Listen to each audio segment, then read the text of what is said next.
Hello, thank you. Good afternoon. Thank you all for joining us this afternoon for our webinar titled Technology is Shaping Consumer Behavior, How the Retail Industry is Transforming to the Digital Era. My name is Shai Zarivatch. I'm the Israeli Trade Commissioner to Australia. I'm managing the operation and undertakings of the Israeli Commercial Office of the Ministry of Economy and Industry in Australia.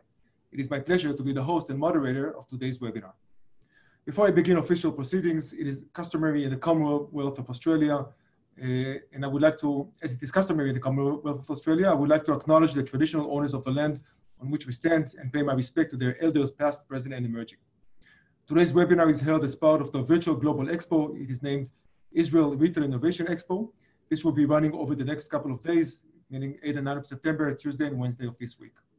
The Expo is an online platform whereby 21 Israeli retail and e-commerce technology companies will be showcasing online. They will be virtually holding face-to-face business meetings with all of you, technology professionals from corporate retailers, as well as businesses interested in getting first-hand exposure to advanced and innovative solutions that are changing and disrupting the global retail industry. In partnership with the Israel Export Institute, this Expo is our bold attempt to hold a virtual international exhibition, which will be replacing the traditional on-the-ground event originally planned to be held this year. Today, we have over 200 guests, industry professionals, key decision makers, and C-level executives from enterprises, corporate retailers, and businesses from retail industries in Australia, Japan, South Korea, Vietnam, Thailand, Taiwan, Singapore, and of course, Israel. It is important for me to highlight that the support of my colleagues at the commercial offices across the region, who have invited many of the participants joining in today. Also helping me today are the two members of my team in Sydney. These are Rochelle Ives and Jeremy Unger, who will each be moderating the second part of today's webinar. Just to remind everyone of today's format, the webinar is comprised of 3 panel discussions. It is starting with keynote speakers that will be speaking for 40 minutes. It will be followed by 2 consecutive panel discussions dealing with anti-fraud detection and data analytics and AI, respectively. Both panels will be featuring 2 Israeli technology companies on each of the panels, scheduled for 20 minutes each. Overall time of the webinar, hence, will be 1 hour and 20 minutes. As part of the online expo, I want to remind everyone watching that they can schedule one-on-one virtual business meetings with the 21 Israeli companies featured. Hence, if you have not scheduled any meetings yet, you are invited to do so at the end of the webinar when the expo screen will automatically pop up. We are inviting you to use this opportunity to meet with the best and most promising of Israel's retail technology companies and startups. All of them have been carefully selected for this purpose. This webinar is recorded and will be uploaded to the expo's website later today, and will be ready for view as a YouTube channel as well. So to kick off the webinar, I am pleased to introduce to you the keynote speakers. Ms. Leah Balter, Director, Digital and Analytics at Bunnings Warehouse. For those of you who are not familiar, Bunnings Warehouse is one of Australia's most respected retail enterprises, was established in Perth, WA, Western Australia in 1886, and is currently managing around 300 stores across Australia and New Zealand with over 30,000 employees and a market share of around 50% of Australia's do-it-yourself market. Ms. Balter is responsible for leading the best experience program, digital innovation lab, data and analytics and customer experience teams. Leah, welcome to our webinar. Thank you. Mr. Saadon is the Vice President and Head of Product Technology at Wingtai Holdings Limited in Singapore. As VP of Technology, Mr. Saadon leads the product software development and data R&D teams with a focus on implementing and developing core technologies necessary to grow Wingtai's e-commerce business while driving the group's digital transformation roadmap. So Roy, welcome to the webinar. Leah, Roy, thank you for joining this afternoon. I would like to kick off by asking you a number of questions, if I may. So clearly the retail industry, retailers have been challenged by the COVID pandemic, but technology has been disrupting the retail industry long before the pandemic. Can you share with us the key changes and challenges that your organizations have been witnessing in your positions, both at Bunnings and Wingtai? Now, if I can start with you, please. I'm happy to hear you reply. Thanks, Shai, and thanks everyone for having me along today. I personally think this is such an interesting topic as I'm here in Melbourne. I'm literally in lockdown in my home, and I think in Melbourne we're now probably in lockdown more than any other city in the world right now. And for context, only essential services are open, and most retail stores are actually closed to customers, for a while yet to come, unfortunately, here in Melbourne. So for those that don't know anything about Bunnings, Bunnings is a DIY retailer, do-it-yourself, home hardware. And pre-COVID, we were really late to the party, as we called it, in terms of digital. So Bunnings, we've got everything from the front gate to the back fence. So timber, plants, plumbing, electrical, a lot of products that are really hard to visualize and sell online. And our customers, traditional customers, love to head into Bunnings on the weekend for a community barbecue. We have a sausage sizzle out the front, and customers will come in often with, towing kids, getting a sausage, walking around the aisles, seeing what we've got, and often buying, more than they came in for. So that's the position we're in, going back 18 months ago, having, as you said, 350 retail stores, and we didn't have an online store. As for the last 10 years, our website was predominantly used as a digital catalogue. So you could go online and you could see the products, but we didn't actually have the e-commerce store. What we did have was some great assets. So we, were fortunate enough to be the most trusted brand 15 years in a row. And we also had a website and we had a catalogue that, believe it or not, had more hits than any other bricks or mortar retailer, even though we weren't actually selling any products on it. So up until a year ago, you could go and have a look on our website, what you wanted to purchase, and then you'd go into store to buy it. So what we were in the fortunate position, as we were sort of late to the party with digital, to be able to look around the world to actually see what others were doing in terms of retail and to see what the best was out there, have a look at the online offerings, and formulated a digital roadmap. We called it to go from good to better to best, because we wanted to be the best and provide the best experience. But we had to get a roadmap just to get to good, as we called it. And to get to good was just having an online website where you could actually purchase products, add them to cart, collection and delivery. And so what the challenge that we had was building out this technology roadmap. But actually, we've got over 46,000 team members, actually training the team in store in terms of how to do fulfillment for online. And we sort of work to sort of resolve that through really pulling together cross-functional teams that looked at digital and looked at the in-store offering as well. Because as we came to sort of problem solve going online, just for context, our stores are, larger than a football field in size and hold over 45,000 products. So once we assembled the team, we then looked at how we could quickly develop the roadmap to get to good, as I said, and that involved using Agile principles, and we developed what's called an MVP or a pilot, just to be able to, in one store, sell tools and for customers to be able to collect. And that was really important for us to get the learnings from this first trial to be able to then accelerate out. And before COVID, only a year ago, we'd actually launched the online store here in Victoria just for collection. And going into COVID, we're in a situation where we hadn't completed the rollout. We didn't have delivery available in store in all states, and we didn't have an online store in New Zealand. But what we did have, sort of going back to February, was a roadmap of how we were going to get there and how we were going to go from good to better to best. And we had a team that was really aligned around the Agile way of working, and was able to sort of look at going from an MVP to being able to pivot as sort of the opportunities presented. Oi, yeah. Your experience in Singapore, please.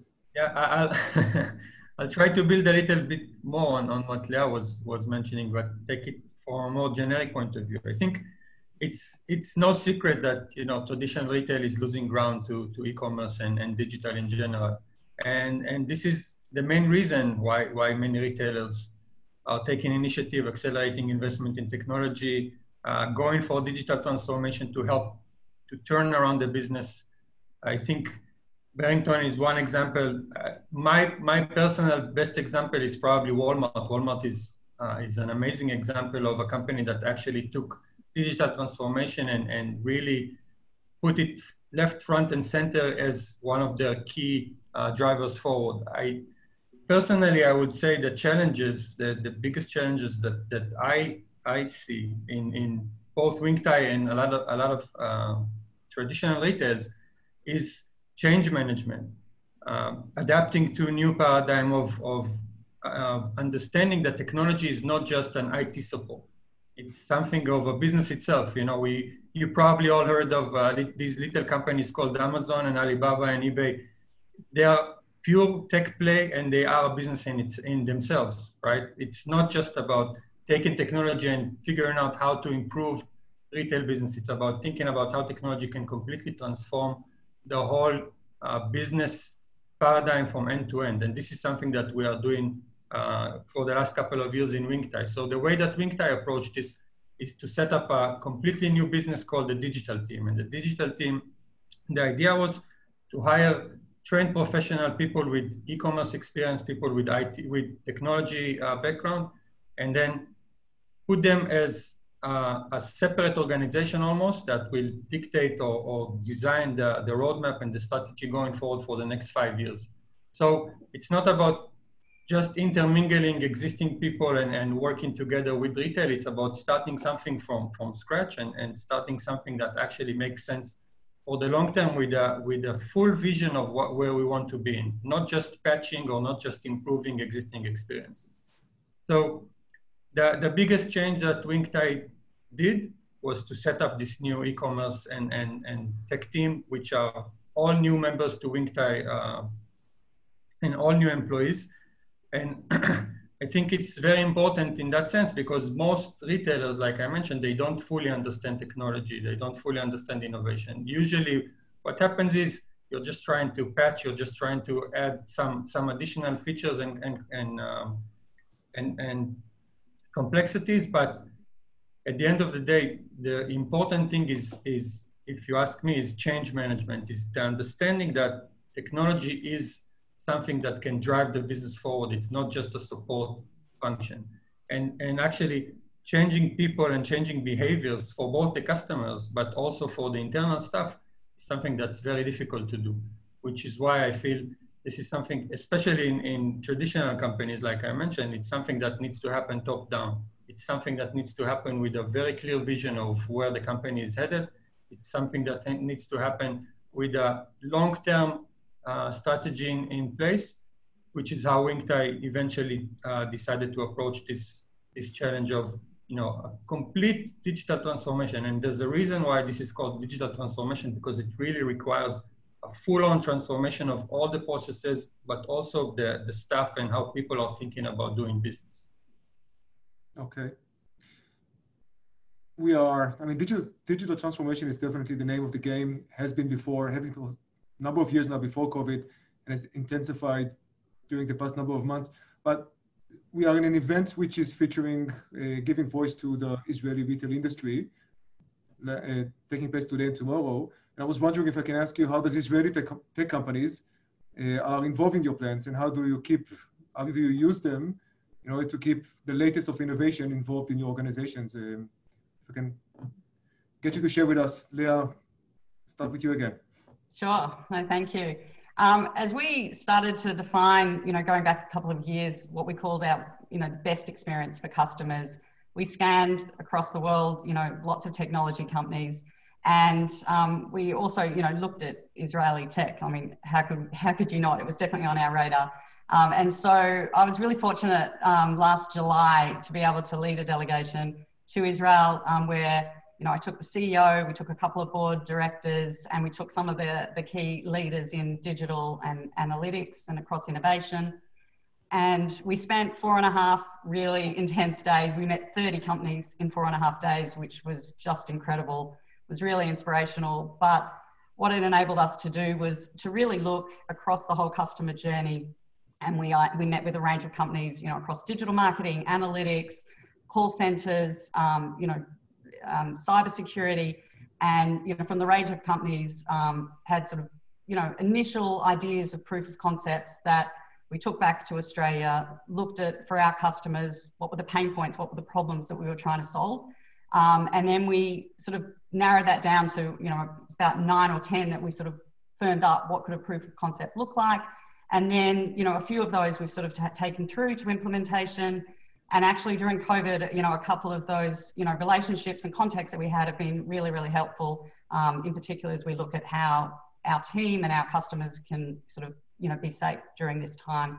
So, you know, I can't wait when all of this is over and we're out of lockdown to go back to Israel and have another round. But, you know, events of what you're doing today is just fantastic. And we've actually got some of our team hopefully finding the next round of innovation for us. So thank you. I'm definitely going to hold you responsible for your words. And when all this is over, schedule the next visit to Israel for Bunnings. I can't wait for all of this to be over, I tell you. Boy, I'm sure I don't need to introduce to you the country and its strength, but if you can share with me from the perspective of Wingtie, incorporating and integrating Israeli technologies, how are they involved? Yeah, so I think first of all, even before COVID, obviously we had a lot of engagement and a lot of partnership with Israeli companies. The local trade commission, Yoav, keeps connecting everyone in the community and tries to push and try to promote Israeli companies. And obviously for good reason, we have some of the best tech in the world. And I think that's very evident. Probably everybody who joined this session know a lot about that. Specifically for Wingtie, I think, especially with COVID and everything that's happening, it just created even more pressure on the digital team. And it forced us to speed things up and focus more on technology, focus more on transformation. And it meant that we had to launch experiences even faster than we used to do before. And the whole, Leah mentioned the Agile Mindset. So Agile Mindset is definitely something that's very strong and important in technology. And I think that's something that's very much the Israeli DNA, to think agile, to think flexible, to be able to be willing to change and adapt to situations and to accommodate the customer. And for us at Wingtie, this is something that's very, very important, especially since we are an organization within an organization and we have this mandate of looking at things in a more holistic way. It's very important to find partners that are willing to provide solutions, but not just off-the-shelf solutions. Partners that are willing to also look at specific problems and work together with us to customize, to modify, to adapt to these extreme situations that we are in today. And the Israeli mentality or the Israeli DNA is something that's very, very important if you want to run a business in an agile way. And if you want to run a business that can easily set a new direction or just slightly change what you're trying to do and also customize the end result to what you actually need as a customer, not something like I mentioned, generic off the shelf.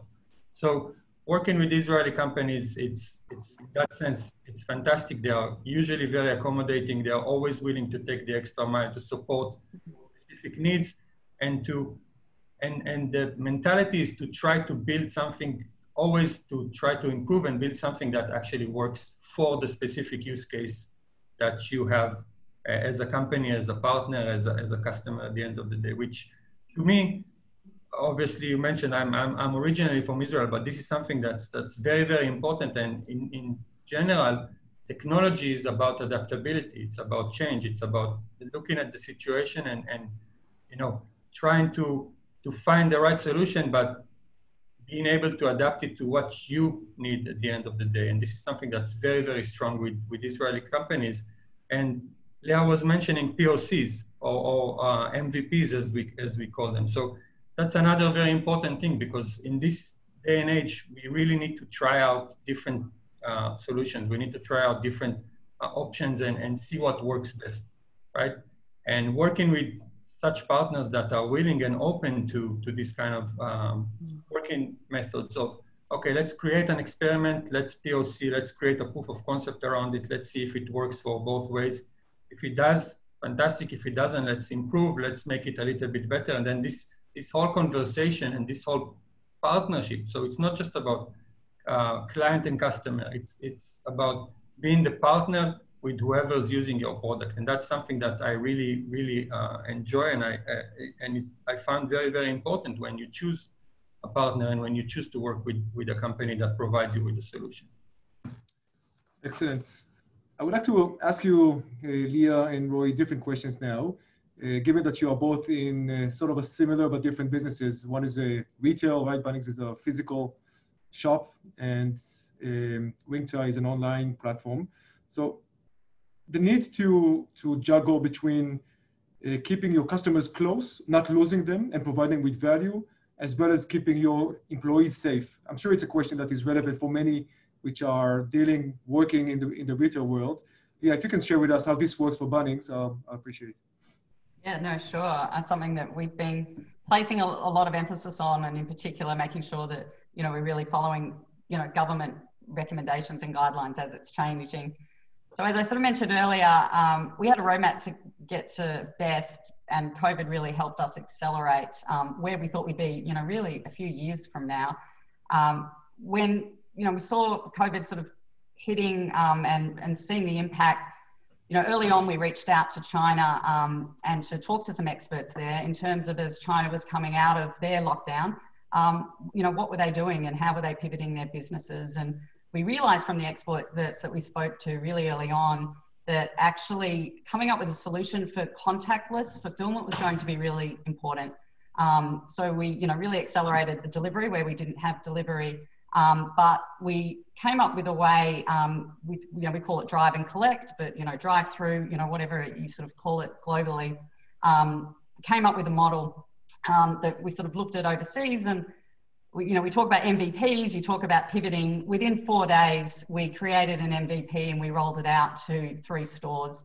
For a company like ours with a tech stack, we couldn't do the technology in 4 days. So we, had to effectively fake it in the back end in terms of call centers, people, gluing it together. So it sort of looked like we had the seamless, drive and collect offer. We created a video around what the drive and collect offer would look like.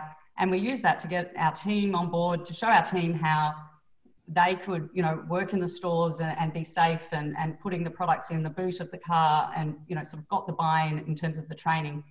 And then over a period of 3 weeks, we rapidly, cobbled together the technology and we rolled out across the whole of Australia, drive and collect across all of our stores, which was just, incredible team effort to get there. But we were really, fueled by the fact that we wanted to keep as many of our team safe and also employed in our stores, and able to serve customers, and for our customers to be able to get what they wanted safely. We also quickly, pivoted and worked on other technology, like what we call the Product Finder app. So we were partway through a consumer app, but we hadn't finished it. And, with some research, we realized actually customers just wanted to find what aisle the product was in and, able to sort of walk, we've got huge stores. So to be able to sort their shopping list by lowest to highest aisle or highest to lowest. And so, we launched that and also got sort of fantastic feedback from customers that they felt they didn't need to go up to a team member closely to ask for guidance to walk around the store. They could just go and do their shopping list, before they came into the store, and then sort of wander around themselves. In discussion sort of, with government and, with the broader Wesfarmers group, we also realised that vulnerable Australians were going to be a really important group. And we also realised with this group that they couldn't necessarily shop online. So we set up a call centre with, sort of a 1-800, a hotline number, so that not just vulnerable Australians, anyone could call and get the order placed over the phone, and then they could get it delivered or drive and collect as well. So that was sort of another example of just trying to keep our customers safe by being able to stay at home. Just a couple more, of innovations. We realized that the number of customers in a store was important. So very quickly, through the Innovation Lab, put together, an app to be able to count based on different store sizes, the maximum number of customers we could have, and be able to sort of track the number of customers in a store. And then probably one of the biggest things we did was pull forward. New Zealand didn't have an e-commerce site at all. And within a matter of weeks, we stood up the e-commerce site in New Zealand. So, there was a lot that went on, as I said, that was really accelerated our roadmap by a number of years, but really focused around keeping our customers safe, keeping our team members safe, and, still trying to work towards that best experience. All right. That sounds like a lot of changes and a lot of adaptability in only a few weeks. If I can ask you both, I mean, both of you are in the positions that you see and you are engaged and you're reviewing and screening technologies, solutions, the next generation, the past generations, and it all needs to mitigate within your roadmap, as you keep on mentioning. How do you approach innovation? That's the next question. And what is the process for introducing new technologies into your businesses? Roy, if you can share with us. Yeah, so I think it really relates to my previous point on being more agile and doing POC. So the beauty of technology is you can basically experiment. You can test out features. You can drive change very fast. You know, it's not like the real world where you need to set up the store a little bit different, move things around, hire the right staff. It's all digital. It's all bits and bytes. You can do things very, very fast, right? So it allows you as a business to drive a lot of changes and a lot of POCs or proof of concept and side projects in parallel and very, very fast, right? So even if someone feels, quote unquote, feels that there's a certain feature missing or there's a certain feature that can help drive business forward, it's very easy to put it in writing, design it, and then implement it within a week or so. But obviously, the other very important part of this, which is the other end of the equation, is you need to prove results, right? Business is all about showing results. At the end of the day, show me the money, as we know from the movies. So the beauty of technology is also that you can very fast check your results because everything is about data. So to achieve what you want, you can very easily test at any given point of time and at every customer engagement with your platform. So for us, for example, you know, the ecosystem is 100% data driven. Every customer interaction, inventory change, site enhancement, everything is tracked and everything is analyzed centrally. So this essentially allows you to do much faster decision-making and much better learning because everything is backed up by data. So it's not just about feeling, okay, I feel that this experience can be better or not. You start with an idea, but it's very easy to test out and to actually prove that this idea makes sense, right? Because everything is based on data. So, and from the other end is the customers, right? Customers are all about behaviors. They're all about following certain habits. So we can also track the habits. You can also track the behaviors. You can also understand what the customers are looking for and very easily adjust or adapt your strategy based on what the customer actually needs. So it's not about making guesses. It's about looking at information and taking the essence and creating experience that makes sense for everyone, right? Both customers and internal staff. You want to improve the experiences for both. And data and POCs and fast time to market is the best thing you can do for that, especially in a situation like today where Leah is saying, you know, Melbourne is closed now. Maybe in a week it will be open. Maybe in a month some other country will be closed. So it's very easy to adjust. It's very easy to adopt. And it's very easy to test out different experiences based on data, based on facts, and based on customer behavior. Leah, what does Bunnings look for when reviewing new technologies? So, you know, very similar to Roy, we look at who first starts with the customer. Who's the customer? Is it a consumer customer or is it, we call it a tradie, a tradesman customer or a business sort of focused customer.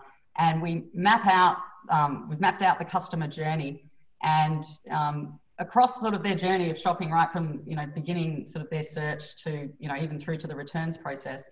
We sort of map out the highs and lows in terms of, you know, where they're really happy and what we call what's the pain points. And then for those pain points, that's where we, you know, problem solve and try and come up with solutions to effectively address a customer's needs, you know, solve the problem for them. So in looking for solutions to problems, you know, within our sort of innovation lab that we set up, we look at screening, you know, sort of a whole, you know, range of opportunities against criteria around, you know, is it viable, is it desirable, is it feasible, and is it aligned overall to our strategy, to our roadmap, so that we can, you know, get the process right. We can go into a sort of a deep dive on the specific technology and come up with, you know, as Roy said, a proof of concept, something we can trial really quickly, get the feedback from customers. And, you know, the idea with Agile is to fail fast. So if it's not working, you know, don't roll out it any further from the proof of concept. And if it is working, take the feedback from customers and then, you know, iterate and prove it, as, you know, before we go to market. And I'd say that, you know, COVID hasn't really changed this approach in that we sort of, you know, still sort of scanned the world for what was this, you know, solution. You know, we needed a solution to quickly cobble together drive and collect a booking system so customers could book in a time slot, and we just, scan the world for a technology that we could sort of bolt in, to that quickly. So, I'd say that, we continued sort of this approach and has really helped us over the past few months. All right. I think just to add on, I think COVID didn't change much, but it did accelerate a lot. Yes. Because people now understand that this is the new norm. This is how things should work, because things keep changing all the time, right? From one day to the other, all of a sudden, the shop is closed, the mall is closed, the mall is open, like everything keeps changing. And then people understand that, being agile is the only way to move forward. You cannot plan 2 years ahead because no one knows what's going to happen next week, right? Yeah, no, very, very true. As technology is, I don't know if taking over, but definitely accelerating, as you mentioned, do you believe that in the future will be no stores? As simple as that sounds? Everything will be online? Or the entire experience will be online? You want to start, Leah, or should I? Do you want to go for the argument for online only? Yeah. So from my point of view, I think the next generation or two will probably be still, visiting shopping malls, and traditional retail will still be popular. But it's probably a matter of time before, the balance shifts completely from offline to online.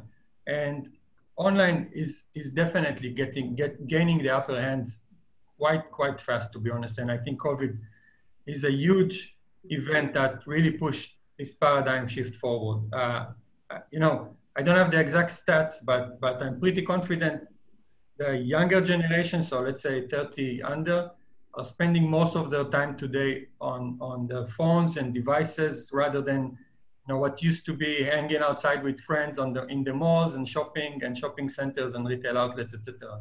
And at the end of the day, these habits or this behavior will also translate into shopping behaviors. We can't escape this fact, and COVID just made it even more prominent, right? So I think 20 years ago, no one would have thought that you can buy everything online, right? The major tech players in the market today, like Amazon and eBay and Alibaba and everyone, they prove to the world that you can buy everything online.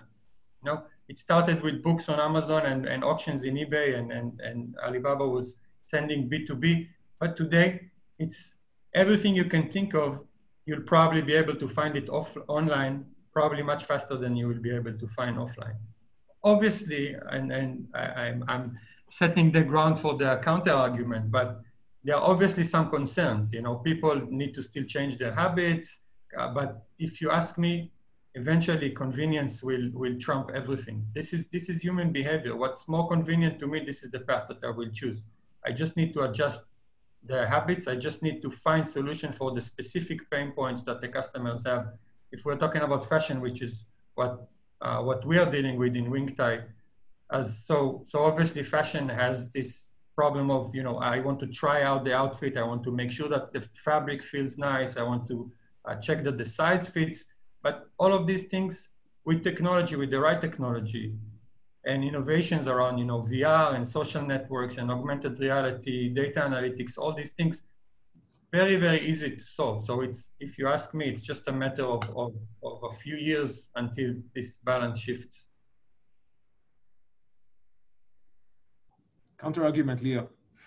So look, I think no doubt customer behavior, has changed, is changing in the last, 6 months have really shown that. And it's really been a good learning opportunity for us, I would say, to think differently about our offer and the service. Before COVID, sort of to give you context, online, was really important. 80% of our customers who purchased in store actually searched online before they came into a store. So, it was critical for the, the search and all of the research that's done from the couch now or, kitchen table in the garden, that's sort of all done at home, and I think will only sort of, continue to accelerate. But I think that in our category, customers want choice. So some customers want the experience, as I said earlier, of getting out of the house, of the inspiration of, taking the family, for us, it's around the community barbecues, going into store. that experience of sort of touching and feeling the products and getting the inspiration. And I think customers will want a choice to be able to do that. But also we're seeing a whole lot of customers, in particular the shift with the drive and collect model, where we've got, you know, in cities that aren't in lockdown, you know, there is a real shift to drive and collect. And we can see that right now customers are really focused on safety and on the contactless model. I think that, you know, coming back to choice in the future, you know, I can see a world where, you know, you'll go onto a device, whether it's your watch, your sunglasses, you know, whatever it is, your car, you know, and, you know, you'll ask for, you know, I want to, you know, put a TV on the wall, and put that TV on the wall. Well, do you want to do it yourself or someone to do it for you? And we'll have a choice as to whether you get the video and you can click through and add everything to cart and be able to go into a store and pick it up or get it delivered. Or if you've got a choice for someone to come and do it for you and, you know, put that TV on the wall, and, you know, really sort of as we define our best experience roadmap, it's about customers getting the inspiration online through, you know, video, AR, as you say, you know, augmented reality, whatever, and also in store, whatever the customers, and whether it's generation or just their, you know, customer segment needs. So that's sort of, you know, what we're trying to get to in terms of best experience for whatever the customer category. All right. Leah, Roy, I mean, I prepared plenty more questions, but conscious of time, I will ask your understanding in moving forward. And we will conclude that part. I would like to, of course, to thank you very much for the insights, the thoughts, and sharing with us. It was really interesting. I was really happy to hear all those thoughts that you proposed and you mentioned. Can I just mention to everybody tuning in that very shortly you'll be having a feedback form available on your screen, and I welcome you all to give us your feedback. Tell us what you think about the presentation, about the webinar, and the topics that we discussed. And can I also ask to avoid asking questions? Unfortunately, we're not going to have any time to take questions from the floor.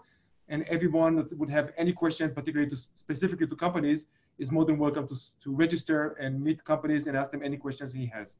So, Leah, Balter, Roy, Saadon, thank you so much. It was interesting and very relevant. And at this point, I would like to hand over the screen to my colleague, Jeremy, if you can take it, and the two companies that will be discussing data analytics and AI. Thank you very much, Shai. Thank you. Thank you, Shai. Thank you, Leah. Thank you, Roy. As you can see, the poll is now on your screen. Feel free to vote now for what you can vote for, and then we've got a couple panels coming up which you can pull this to another window or minimize it just until you're ready.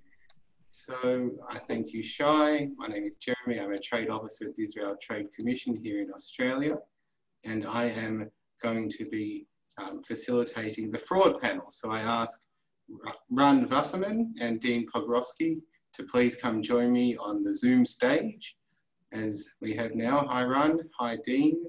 Good to see you again.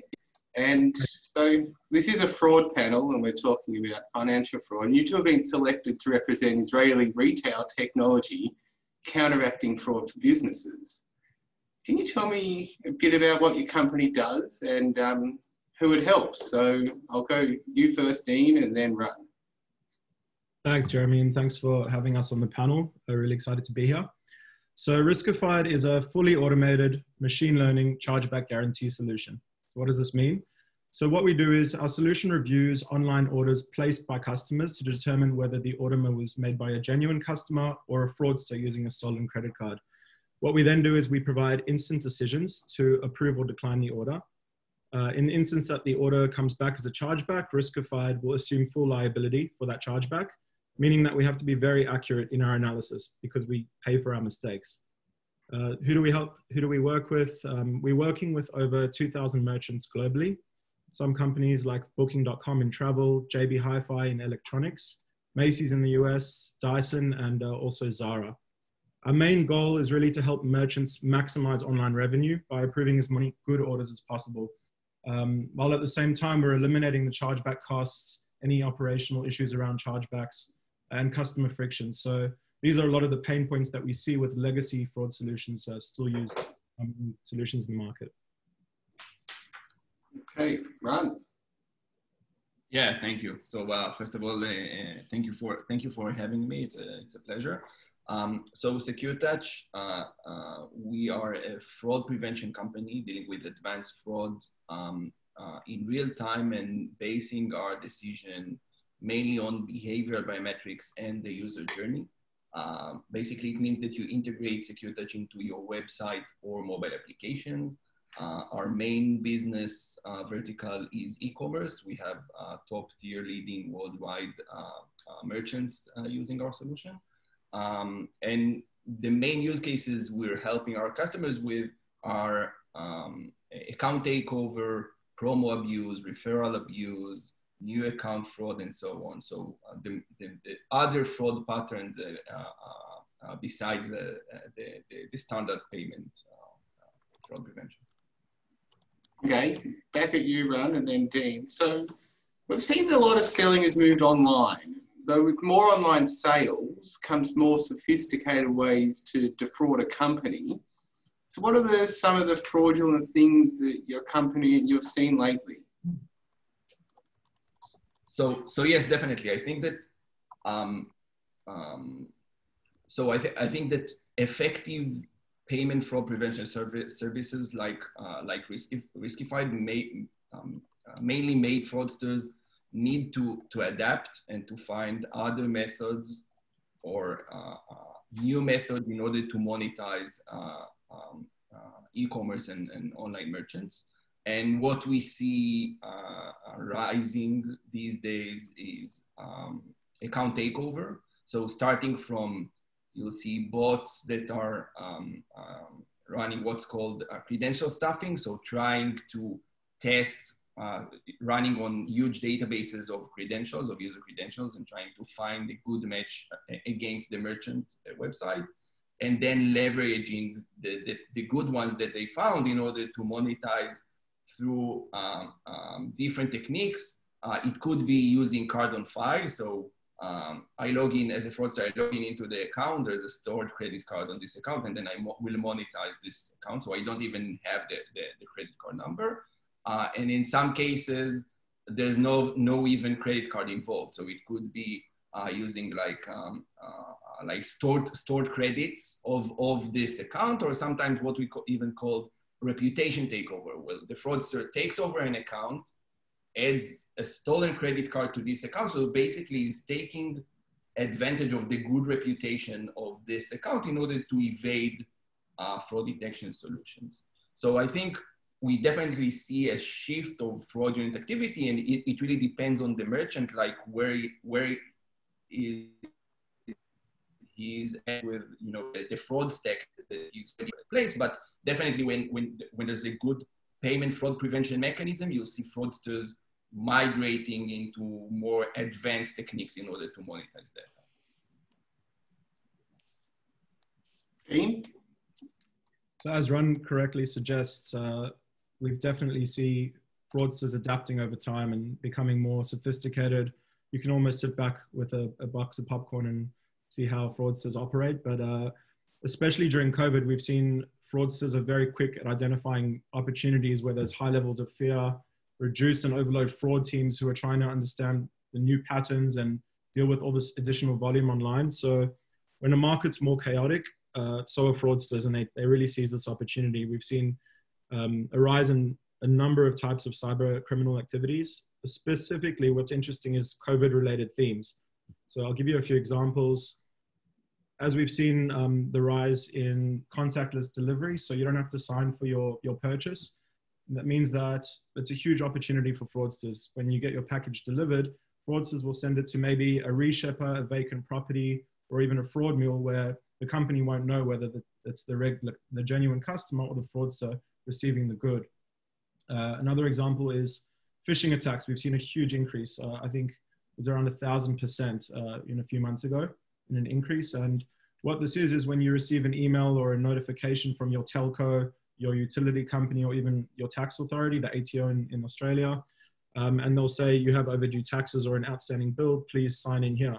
The fraudsters will then collect the credentials, and the fraudsters will use that to log into genuine customers' accounts, hoping that they'll have the same password at any retailer. So as Rod mentioned, the account takeovers is almost a domino effect of these phishing attacks. So once fraudsters have account credentials, we've seen huge breaches with some of the world's largest companies, and it's got a significant impact on customers' trust on these type of brands and companies. I like to use the analogy of, typically fraudsters became very good at breaking through the front door, and fraud solutions put in the right security measures. So now fraudsters realize they can't get through the front door, they'll go through the window. In other words, taking over an account and looking like a genuine customer. So it's really a balancing act for online retailers to find the right mix of accepting and taking on the risk, and also being cautious in stopping the online fraud. Yeah. So fraud is sophisticated, growing with online, but it's growing in general, we've heard. And just want to know, is it something global? Is it regional, or is fraud something like a syndicate looking at making some quick money? It's all of these things. So if you think about it, fraud's been around since the days of dial-up modem, where Yahoo was our typical search engine that we'd go through. But the level of sophistication we've seen these days is really incredible. So in terms of the types of fraudsters, there's a mix. So you have fraudsters who are individuals who try to get stolen credit cards. They'll change their IP, look like they'll cloak where their device is coming from through proxies, and they'll essentially trail through as many retailers' websites as possible to make a quick buck. And these are fraudsters who are easier to catch, but they're also very creative. And then you've got the more organized, sophisticated fraud rings that we, at Riskified, we actually have a team of analysts dedicated to fraud ring activity and operations on the dark web. And this is the activity, it's like tracking weather patterns across the globe. We have to monitor these patterns through our network to protect our merchants. We're always identifying new MOs. I'll give you an interesting attack that we saw in Australia recently. It was a very sophisticated fraud ring targeting elderly people. They were buying Medicare and Energy Australia custom info on the dark web. Then they were calling up these customers based on their white page information, telling them that they have an overdue invoice or a virus on their computer. Next thing you know, these fraudsters are spending thousands of dollars on these poor people's credit cards and having the goods delivered all over the world. And one more interesting example is what we've seen because there's been a huge rise in gift cards. Merchants are selling online digital gift cards. So one really creative fraud MO that we saw is fraudsters were actually writing long personalized love letters and messages in the gift card space. So because they think that legacy solutions would identify a message as something safer. So we saw a fraud ring come across with love letters, messages to their family, and it was really interesting to see how sophisticated and creative these fraudsters were. Yeah. Ron, would you like to add anything about who it is? So I definitely agree with what Dean just said. I think that mainly when a lot of merchants, when they go online, it also opens the opportunity to go global. And when you go global, then you're dealing with global fraudulent activity. We do have some customers where we can see more regional type of fraud, but usually it relates to the nature of the service. So, for example, if we have ride-sharing companies, so obviously these are working in specific regions, and then you'll see the fraud activity also very related, and the type of fraud very related to the region. But generally, I think that you need to think of fraudsters like any other human being. Like, communities are now global and online, and they have their forums and their social media, and they exchange knowledge and they support one another. And definitely you can see what Dean mentioned as fraud rings. So many times, as we see it, many times it will be organized, but many times you will see a fraud pattern repeating, although the people behind it are not really well connected. They just part of the same forum that advise one another, and someone found a good technique against a specific merchant, and he publishes it after he made his profit. He's publishing what he just manage to accomplish, and then you'll see others repeating the same pattern. Okay. Now, Dean, for you at Riskified, I know lots of businesses have seen a huge increase in online traffic and sales, and are looking at all different ways to sell. What's the best way that Riskified can help a company when they open up new channels selling online? So there's many ways, but I think there's a few that are relevant for the times that we're in now. So we've seen huge volumes online. Businesses are trying to adapt to all these new customers coming online. They're offering new channels and new ways to deliver goods to customers. We see click and collect, 1 hour delivery, next day delivery, whatever it might be, and it puts a lot of strain on the logistics and the online operations of these type of companies. But there's a few challenges that we definitely help our merchants with. One of them being false declines. So we know that businesses spend millions of dollars on marketing, advertising, SEO, and it's extremely painful when a customer goes onto a website and they're declined because the fraud solution used by that website thinks that they're not a legitimate customer and they're a fraudster. So Riskified's technology and machine learning models, we use hundreds of data points to look at the customer's behavior and whether we've seen them across our network. Chances are we have. So on average, we're able to approve 30 to 70% of customers that merchants would have declined before using Riskified. So, you really want to make sure you're approving all the right customers. Another thing that we help merchants with a lot is the customer experience. So because Riskified's invisible to the customer, we don't do any verification or reach out. There's no friction whatsoever. So a large retailer that we're starting to work with in Australia now, what they were doing is for orders over certain amounts or risky products, they were reaching out to customers, and it's a terrible experience to get a call or an email saying, was this you? So this is one way customers might drop off, they might not respond, and Riskified, because we're invisible and we're giving that instant decision, we can really help with that customer journey. Same thing with click and collect, same day delivery. You don't want to have to wait a day or two for your response from the retailer. You want to go and get your goods. We were talking about convenience before. If you place something online, you want to be able to go straight into the store and collect it. And one more thing, I mentioned digital gift cards before. This is becoming a huge channel for retailers to make additional revenue. And from a fraudster's perspective, it's probably the closest thing to cash. So it's a very fraudulent item. And one major electronics retailer that we're working with in Australia, they stopped selling gift cards because they were hit by fraud. So when they started using Riskified, we enabled this channel again with the obvious benefits that come out. And very quickly, someone's microphone's on. Very quickly, on Father's Day on Sunday, I wanted to buy my dad a golf shop gift card. And I knew that this company was using an old solution. So I went on Friday, and it took 24 hours to get the gift card because they had to do the manual review and etc. So just some things to think about with your customer experience, with your business, and Riskified can help in many ways. Yeah, thanks, Dean. Now we know it's not only money on the line when it comes to fraud, because businesses can actually compromise their reputation by losing customer accounts. So, Ran, what can Secure Touch do to prevent things like that happening? Yeah, so definitely, I think that Dean also partially touched this point just now. So the effect of fraudulent activity is like there's the direct effect that you immediately think of, which is the money loss, and then there's the indirect effect where, again, in order to protect against fraudulent activity, you damage your user experience, and this obviously results with damage to the conversion rates. You put a lot of resources as a company into dealing with it, like manual reviews and stuff like this, which makes a slower service and is costly.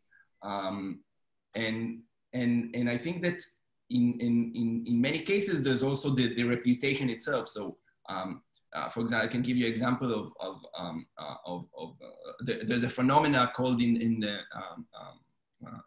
especially around the clothing company.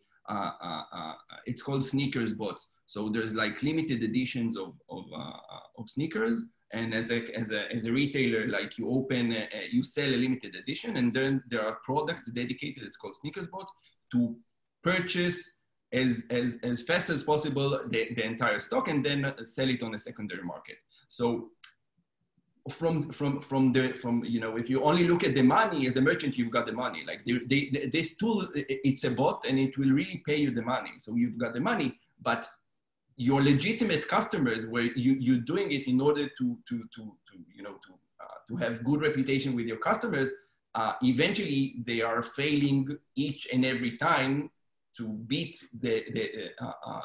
these bots, and eventually they will stop going into your website because they will say, I don't have a chance to complete the purchase, right? And with SecureTouch, basically the way we solve it is that we have proprietary machine learning models, first dedicated in detecting these tools, so bots and emulators and all of these tools that allow fraudsters to scale their attack. And on the other hand, we have dedicated models that learns on the specific merchant how a legitimate activity looks like from the behavioral perspective and the user journey perspective versus how fraudulent activity looks like. And then we are able to give you in real time, before the user or the fraudster got to the end of the funnel, to the monetization stage, we're capable of giving you like really quickly, like sub-second and then ongoing throughout the session, score this session. And it means that also from a user experience perspective, you have like more flexibility as a merchant in how you're going to mitigate. Like you can find different ways to challenge the user. If you think, if SecureTouch thinks that there's some fraudulent or suspicious activity here, you don't need to wait to the most critical phase of the funnel, which is confirming the payment. You can maybe challenge the user a little bit earlier and change a little bit the user journey in order to drop the fraudsters while keeping good user experience with your legitimate users. Okay. Thank you. Thank you, Ran and Dean. Now, I did have one more question, but we have run out of time. And I was going to ask, what are, in your opinions, the biggest challenges as well as the biggest opportunities today for the online retailers, who I know a lot will be tuning in. But what I can suggest is that if they want to get in touch with SecureTouch, to get in touch with the Israel Trade Commissioner to Australia, Shai, or your local Trade Commissioner, and they can connect you. And if you want to get in touch with Riskified, just log on to the Retail Expo. It should be up for the next couple of days. And also afterwards, get in touch with Dean and the team and find out what some of these opportunities are for retailers, online, offline, and whatever business you're in. So now I thank you both. Thank you, Dean and Ran once again, SecureTouch and Riskified. And I'm going to pass over this webinar to my colleague, Ms. Rochelle Ives, who will be interviewing a panel to do with artificial intelligence. So thanks, Rochelle, over to you. And thank you again. Hi everyone, I'm Rochelle Ives. I work at the Israel Trade Commission here in Sydney. Today I'm going to be speaking with Arin Pujari, the General Manager of Asia Pacific and Japan for SparkBeyond, and Ellie Cohen, the CPO of Donde Search. Arun, could you start us off by telling us a little bit about SparkBeyond and the problem that you solve? Thank you, Rachel, for having me over. Welcome everybody to the webinar. Indeed, a very topical theme. SparkBeyond is an Israeli company. We have an office in Melbourne too. Unfortunately, it's, as Leah said, in the world's biggest lockdown right now. At SparkBeyond, we've taken a slightly different approach to problem solving. What we have focused over the last 7 years is to try and identify root causes and come up with insights that may previously be unknown. It's a very interesting approach to problem solving because most of the times you're looking to build better models and you're trying to come up with a numerical prediction. We decided to turn the problem a little bit differently. So to give you an example, in Japan, we work with one of the biggest convenience store operators.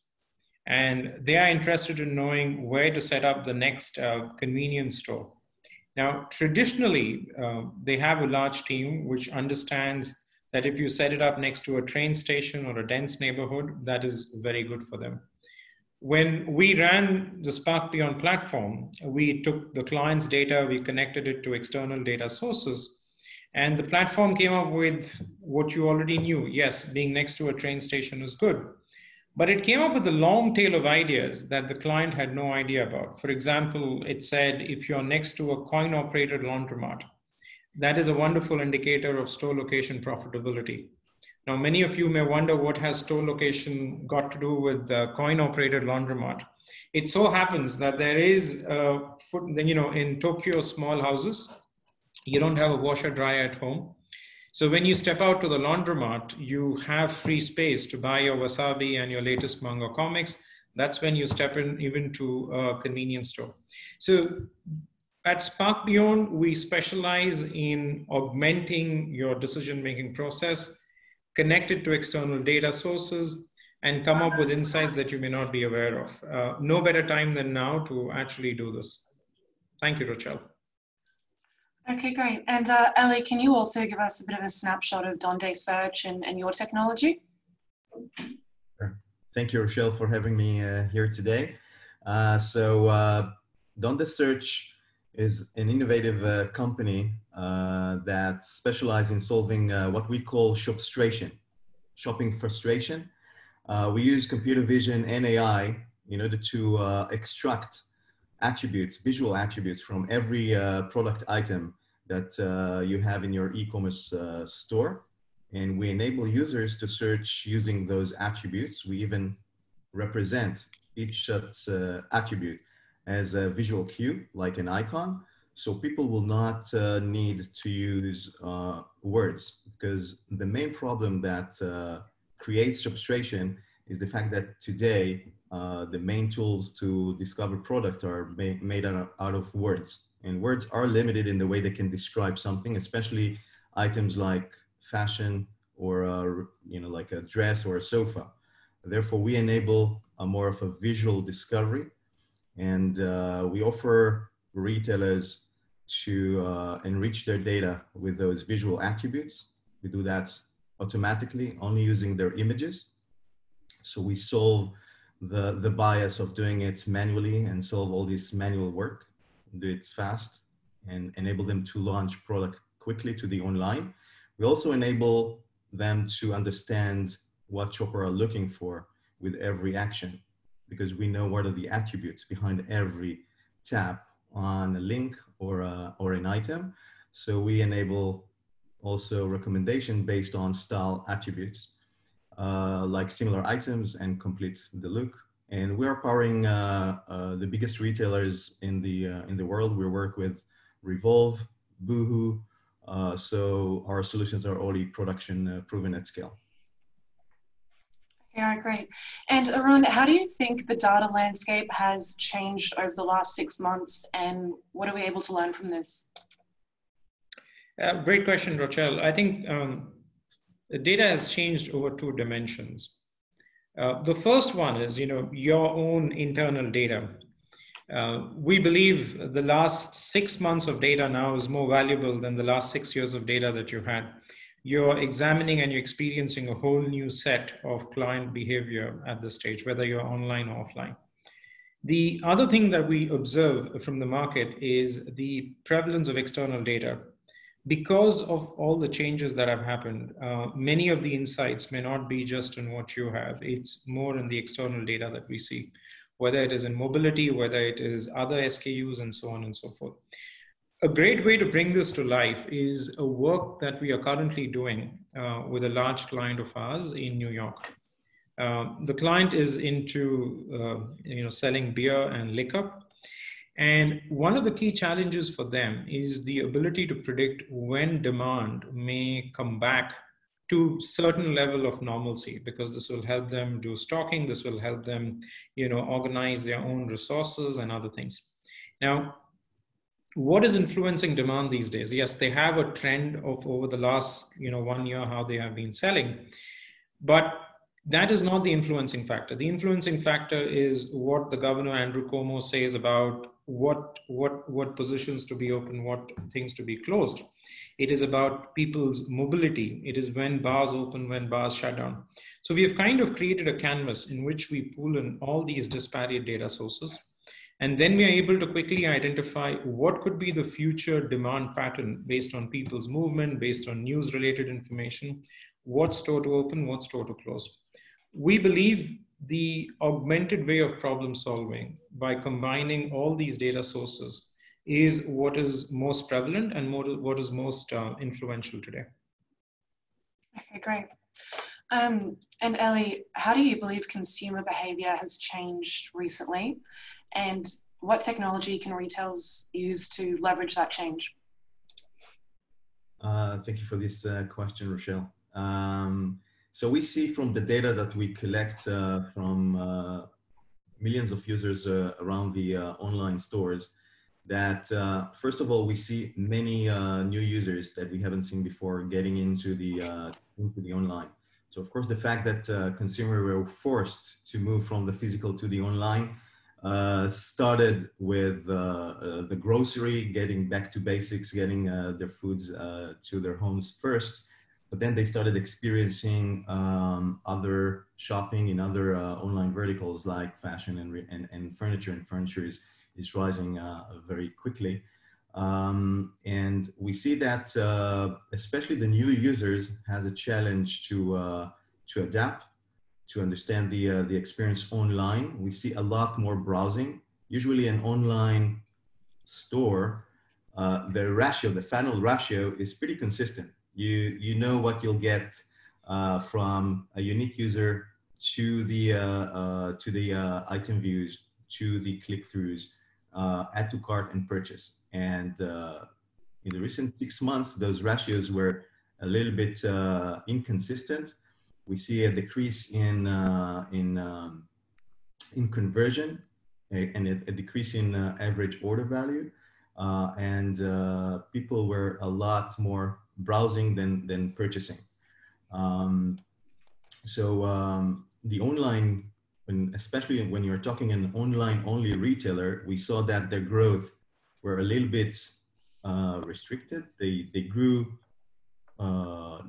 not in the same rates as before, while a mixed hybrid retailers that has physical stores and online grew a lot more. They got a lot more traffic that they got before, and they started seeing their online booming. We see that retailers try to get new experiences at the online stores that were not that they were not experiencing before or not becoming a mainstream, like especially visual. When you're talking about visual experiences that tries to mimic the experience of the user in the stores. So we see a lot more video streaming experiences. We saw Nike, China doing training sessions in their online stores in order to also make those new users coming back. They have an experience that they want to experience again. And this is something that online retailers need to think about, because those new users now are not going into an anchor store and returning back to shop around that anchor store, but they have a lot of other opportunities just around a click of a button. So the visual experiences starting to be more mainstream, and we see more AR, more VR, that people before that thought that this will be just just a nice gimmick, but now it helps people to try on and really get their questions answered. Also, visual discovery that Pinterest introduced 3 years ago start to become mainstream, and we see almost every fashion retailer trying it or in a process of getting it right now. Okay, right, fantastic. And COVID has brought about a lot of changes that are brought on by decisions that are made very quickly and have significant effects on our lives in all ways, but also the retail economy. Arun, what advice would you have for how to respond to these changes? Thanks, Rochelle. I wish I had lots of advice to give. But the reality is, and continuing from what Ellie said, there has been a massive consumer behavior change. You know, after the initial rush for toilet papers, I think human behavior has settled a little bit more, where gloves and baking goods have moved right on top, where luggage and briefcases has moved right to the bottom. Though these changes are a little bit more nuanced, and just for retailers to understand what is the pre and post behavior, have new micro segments emerged basis the change that we see. And we're experiencing this across multiple retailers that we work with. A great case in point was the work we're doing in Australia and specifically in New South Wales.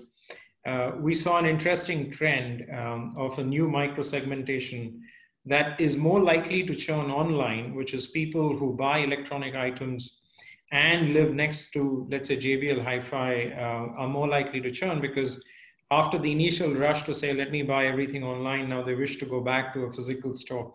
I think somebody in the audience had this, you know, when would you have the touch and feel and other things? So there is changes in behavior that we're seeing and new micro segments emerge. That's one thing we would love for, you know, the retailers to pay attention to. You can't paint the new audience with a broad brush stroke. You may have to look at it in a more nuanced way. The other thing we are seeing is just the change in business cases. We were in discussion pre-COVID with a company in Japan, which basically offers online app for booking restaurants.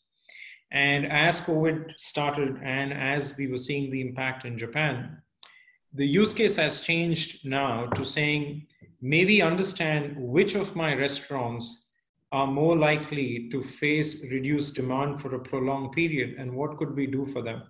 So even your business priorities have gone through a complete 180-degree turn at this point of time.